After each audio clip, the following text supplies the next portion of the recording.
Bonjour à tous. Nous allons aujourd'hui vous parler d'un sujet tout à fait d'actualité en cette période de Noël. C'est la question de la fin de vie et du recyclage des jouets.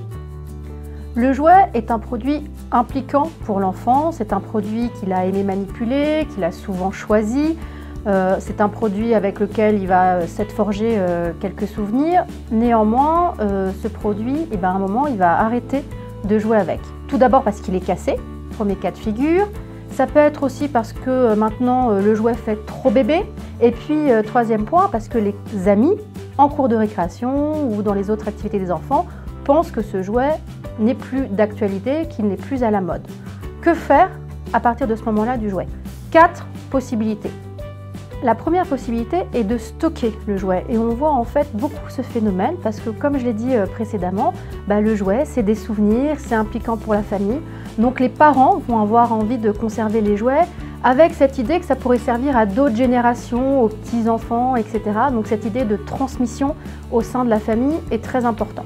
Deuxième possibilité pour le jouet, ça va être d'être donné, soit donné à une œuvre caritative, soit donné à quelqu'un qu'on connaît.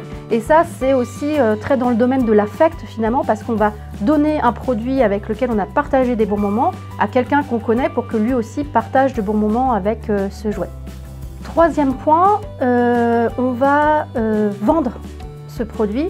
Alors là aussi avec différents objectifs. On peut vendre du point de vue des parents pour récupérer de l'argent. Ça peut être aussi vendre pour une visée pédagogique en fait, avec tout ce qui est vide-grenier, brocante, etc. Ça permet à l'enfant d'avoir une forme d'acquisition de la valeur des choses, de comment ça se passe. Donc on va impliquer aussi l'enfant dans la vente du produit. Quatrième point qui s'offre à nous, c'est de jeter le produit.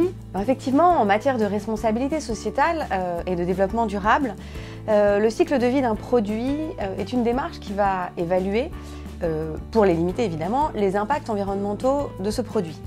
Dans le cadre du cycle de vie d'un produit, on va considérer l'ensemble des étapes. On parle couramment du berceau à la tombe, autrement dit du moment où on va utiliser les matières premières pour fabriquer le produit, jusqu'au moment où on va le jeter. Alors entre ces deux étapes, on va avoir évidemment du choix des matières premières, on passe à l'étape de fabrication, on a bien sûr une étape de transport.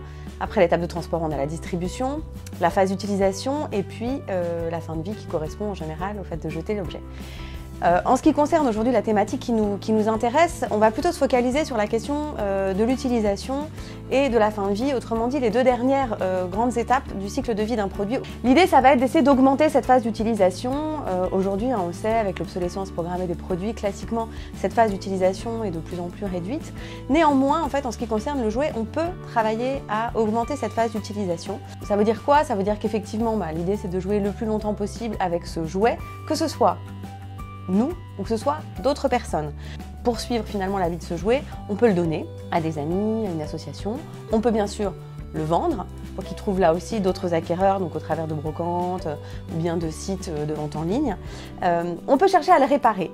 Alors le réparer soi-même ou bien aller le réparer soit dans des repair cafés ou bien en s'appuyant sur des ressourceries qui vont contribuer à réparer le jouet et donc contribuer à prolonger sa vie.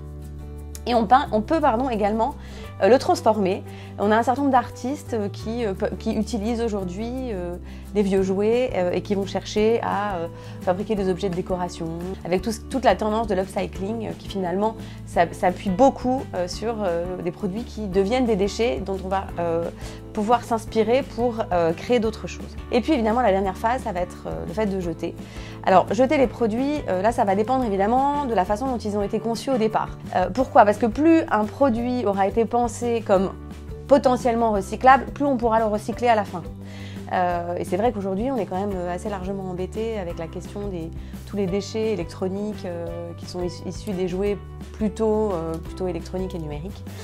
Voilà. Alors ces produits-là vont pouvoir être recyclés dans les poubelles qui sont spécifiques. Mais globalement, on a quand même une grande majorité des jouets qui ne sont pas recyclables. Alors on peut s'appuyer là aussi sur des associations qui, elles, vont pouvoir faire ce tri et qui parfois maîtrisent mieux en fait que le consommateur classique ce qu'on peut faire et comment on peut valoriser potentiellement ce jouet. Il est aussi possible de se rendre à la déchetterie. Alors c'est effectivement pas toujours pratique parce que c'est pas toujours juste à côté, mais dans la déchetterie, il y a aussi un vrai travail de tri qui est fait. Et puis sinon, effectivement, quand vous savez si ce produit-là peut aller dans la poubelle jaune, effectivement la poubelle de produits recyclables, n'hésitez pas, ou sinon poubelle classique évidemment. Donc on voit bien que la question du recyclage est là aussi un sujet tout à fait crucial en ce qui concerne le jouet.